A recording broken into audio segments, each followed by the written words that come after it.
High viewers, welcome back to my channel. আশা করি সবাই ভালো আছেন। আজকে আপনাদের জন্য নিয়ে এসেছি পিৎজার রেসিপি, ব্রেড পিৎজা। অলরেডি আমার চ্যানেলে একটি পিৎজার ভিডিও দেওয়া আছে, এর লিঙ্ক ডেসক্রিপশন বক্সে দেওয়া থাকবে। তাছাড়া আপনারা আই বাটন থেকেও ক্লিক করে দেখে নিতে পারেন। আর এই ব্রেড পিৎজাটা তৈরি করা কিন্তু খুবই ইজি এবং কোনো ঝামেলা নেই। চলুন তাহলে দেখে নিই কীভাবে তৈরি করবেন। প্রথমেই আমি পিৎজা তৈরি করার জন্য পিৎজার টপিংটা রেডি করব। এখানে আমি সবজির মধ্যে নিয়েছি, এখানে আমি কিছু সবুজ এবং হলুদ ক্যাপসিকাম। আমি সবজিগুলো 1/3 কাপ পরিমাণ করে নিয়েছি, আর নিয়েছি কিছু টমেটো, আর সব কিছু আমি ছোটো ছোটো টুকরো করে কেটে নিয়েছি। আর নিয়েছি এখানে 1/4 কাপের মতো পেঁয়াজটা আমি ছোটো ছোটো টুকরো করে কেটেছি। আর এখন দিয়ে দিচ্ছি এখানে আমি লবণ আমি এখানে 1/3 টিস্পুন দিয়েছি। আর দিয়ে দিচ্ছি এখানে আমি কিছু অরিগানোটাও আমি 1/4 টিস্পুন অরিগানো দিয়ে দিলাম। আর দিয়ে দিচ্ছি এর সাথে 1/4 টিস্পুন বেসিল। আর এখন দিয়ে দিচ্ছি এর সাথে ব্ল্যাক পেপার আমি 1/3 টিস্পুন দিয়েছি। এখন সব কিছু একসাথে ভালো করে মিক্স করে নিচ্ছি। আর পিৎজার জন্য কিন্তু অবশ্যই আপনারা চেষ্টা করবেন বেসিল এবং অরিগানোটা ইউজ করতে।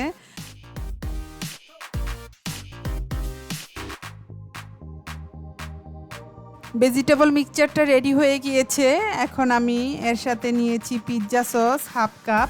আর এটা আমার ঘরে তৈরি পিৎজা সসের রেসিপি অলরেডি আমার চ্যানেলে দেওয়া আছে, এই রেসিপি ডেসক্রিপশন বক্সে দেওয়া থাকবে।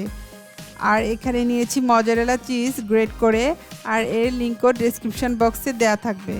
এখন আমি যেহেতু ব্রেড পিৎজা সস তৈরি করব, তাই এখানে আমি 4টা ব্রেডের স্লাইস নিয়েছি। এখন এই ব্রেডের স্লাইসগুলোর উপরে আমি পিৎজা টপিংটা অ্যাড করব। এখন প্রথমেই আমি পিৎজা সসটা দিয়ে দিচ্ছি। এখানে আপনারা আপনাদের পছন্দ অনুযায়ী পিৎজা টপিংটা ইউজ করতে পারেন, সবজি। তারপরে সসটাও হচ্ছে আপনারা কম বেশি যেমন খাবেন সেই অনুযায়ী হচ্ছে একটু বেশি কম করে দিয়ে নিতে পারেন।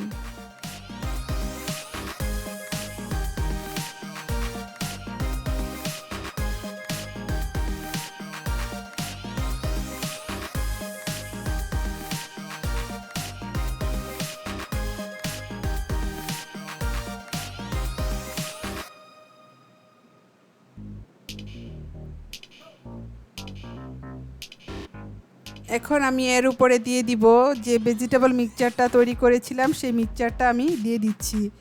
এখানে আপনারা আপনাদের পছন্দ অনুযায়ী যে কোনো সবজি ইউজ করতে পারেন, এর সাথে সুইট কর্ন ইউজ করতে পারেন বা গাজর বা যে কোনো ধরনের সবজি আপনারা হচ্ছে ইউজ করতে পারেন।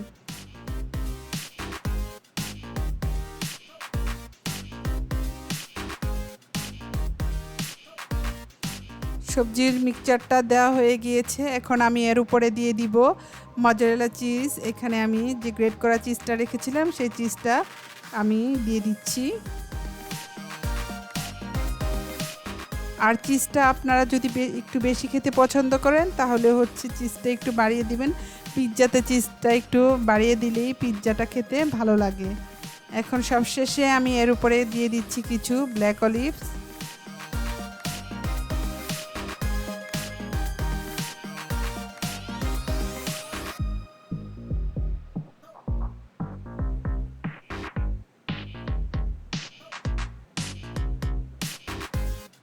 এখন আমি এই ব্রেডের স্লাইসগুলোকে বেক করব। আর আমি আজকের এই ব্রেড পিৎজাটা ওভেনে তৈরি করব, তাই হচ্ছে আমি একটা বেকিং ট্রে নিয়েছি। সেই বেকিং ট্রেটা আমি ফয়েল পেপারে মুড়ে নিয়েছি।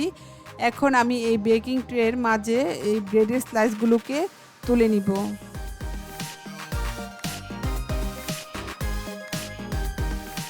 আর অলরেডি আমার ওভেনটা আমি প্রিহিট করে রেখেছি। এখন আমি এই ব্রেডের স্লাইসগুলোকে প্রিহিটেড ওভেনের মধ্যে দিয়ে দিব।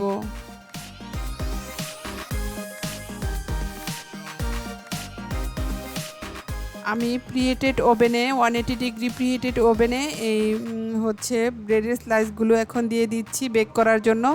আর এটা 10 থেকে 15 মিনিটের মতো বেক করতে হবে। আর এই সময়ের মধ্যে সবজিগুলো এবং চিজগুলো ভালোভাবে মেল্ট হয়ে যাবে। আমি 12 মিনিটের মতন বেক করেছি। এখন আমি ভিতর থেকে বেকিং ট্রেটা বের করে নিচ্ছি।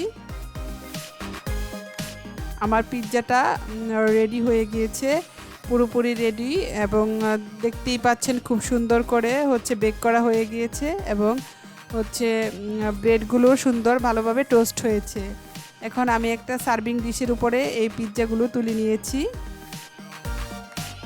কোনো রকম পিৎজা ডোর ঝামেলা ছাড়াই এই ব্রেড পিৎজাটা খুব সহজেই ঘরে তৈরি করা যায়, তাই চাইলেই আপনারা বিকেলের নাস্তার জন্য, তাছাড়া বাচ্চাদের টিফিনের জন্য খুব সহজেই এই ব্রেড পিৎজাটা তৈরি করতে পারেন।